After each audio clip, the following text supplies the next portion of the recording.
This is the glenoid fossa, the condylar head of the ball and the socket.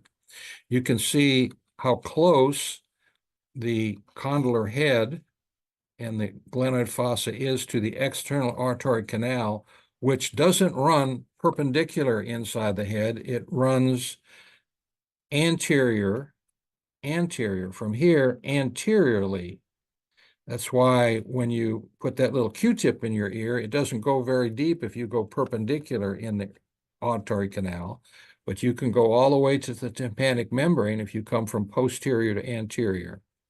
So about 5 millimeters down inside this external auditory canal, there's that area of paper-thin bone that separates what's called the glenoid fossa, the socket part of the ball and socket, between the joint itself and the external auditory canal. And when this joint becomes inflamed, that inflammatory fluid and exudate can penetrate the bone itself, stimulate the nociceptors, which are the receptors creating pain. Nociceptors, by the way, noci is Latin for pain. Doctors got to speak in Latin to sound important.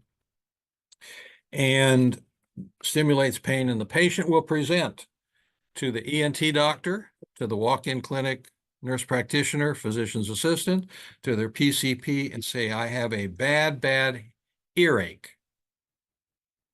And generally speaking, a otoscope is used to examine the ear canal, and usually nothing is seen. It looks like normal, but the providers, knowing that the primary reason for earaches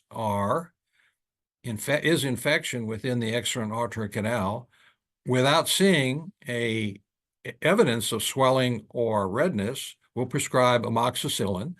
And some of the patients that we see have seen 3 or 4 PCPs, walk-in clinics with the same concern. Always they walk out with a prescription for antibiotic. It's just too easy to do, is to blow it off as a infection. Ask your dentist if they are a TMJ services provider.